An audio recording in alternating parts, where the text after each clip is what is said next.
আজকে বানাবো ডিমের পোলাও। ডিমের পোলাও বানানোর জন্য ফার্স্টে আমরা কড়াইতে সরষের তেল গরম করে নিয়েছি। তার মধ্যে এবার ফোড়ন দিলাম ছোটো এলাচ, একটা বড় এলাচ আর দারচিনি। পেঁয়াজ কুচি দিয়ে এবার ভালো করে ভেজে নেব। পেঁয়াজগুলো লো ফ্লেমে ব্রাউন কালার হওয়া অবধি ভালো করে ফ্রাই করে নেব।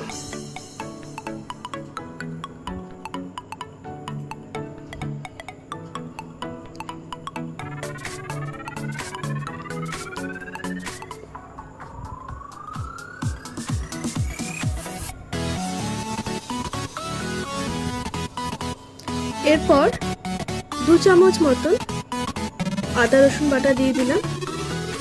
সেটা দিয়েও আবার মশলাটাকে ভালো করে কিছুক্ষণ লো ফ্লেমে ফ্রাই ভালো করে ভেজে নেব। সেটা হয়ে আসলে কাঁচা লঙ্কা আর পাকা লঙ্কা চেরা দিয়ে দিলাম। পাকা লঙ্কা দিলে কালারটা একটু ভালো আসে। এরপর টমেটো কিছু দিয়ে দিলাম। 2টো মিডিয়াম সাইজের টমেটো এখানে কেটে দেওয়া হয়েছে। অল্প নুন দিয়ে দিলাম যাতে করে টমেটোটা ভালো করে সেদ্ধ হয়ে যায়।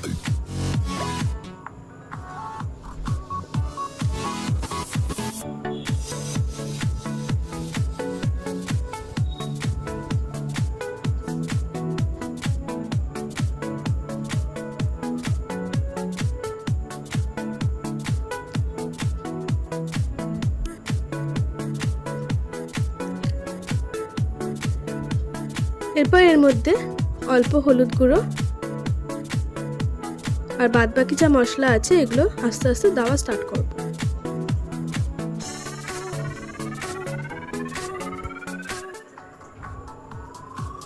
এরপর দিলাম জিরে গুঁড়ো আর 1 চামচ ধনে গুঁড়ো আর কালারের জন্য কাশ্মীরি মির্চ। ফ্লেম বাড়াবো না, লো টু মিডিয়াম ফ্লেমে করবো যাতে করে মশলাটা কড়াইতে লেগে না যায়।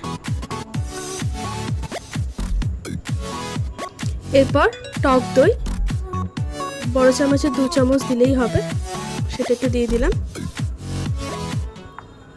যেহেতু টমেটো দিয়েছিলাম ফ্লেভারটা একটু ব্যালেন্স করার জন্য অল্প একটু চিনি দিতে পারেন। আর এখানে ধনেপাতা কুচি দিয়ে দিলাম। মশলাটাকে আবার ভালো করে কষিয়ে নেব।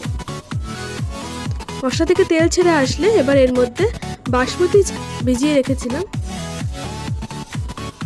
আধ ঘন্টা মতন ভিজিয়ে রেখেছিলাম বাসমতি চাল 700 গ্রাম মতন। সেই চাল দিয়ে মশলার মধ্যে ভালো করে এবার নেড়ে চেড়ে নেব।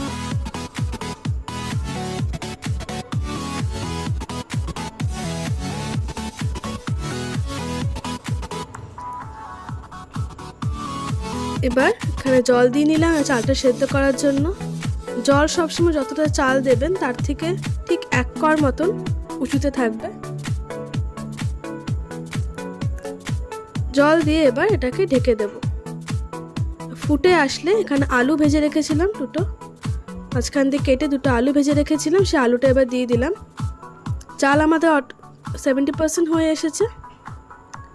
এবার এর মধ্যে গরম মশলা দিয়ে দিলাম উপর দিয়ে আর অল্প ঘি।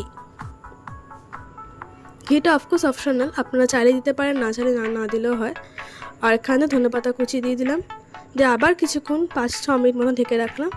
দিয়ে এখানে ডিমটাকে সেদ্ধ করে ভেজে রেখেছিলাম, সেই ডিম 3টেও দিয়ে দিলাম।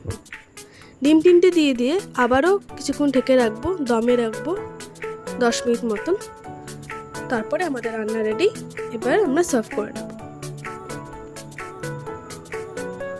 রোজ দিনে একই ডিমের রেসিপি থেকে এটা একটু অন্যরকম ডিমের পোলাও। তো আপনারা অফকোর্স এটা বাড়িতে ট্রাই করবেন, খুবই সুস্বাদু হয়েছিল খেতে, একটা অন্য ধরনের রেসিপি। আর এখানে আমরা রায়তা দিয়ে অনিয়ন রায়তা দিয়ে খেয়েছি। এই অনিয়ন রায়তা রেসিপি যদি আপনাদের লাগে তো অফকোর্স কমেন্টে জানাবেন। আর ভিডিওটিকে লাইক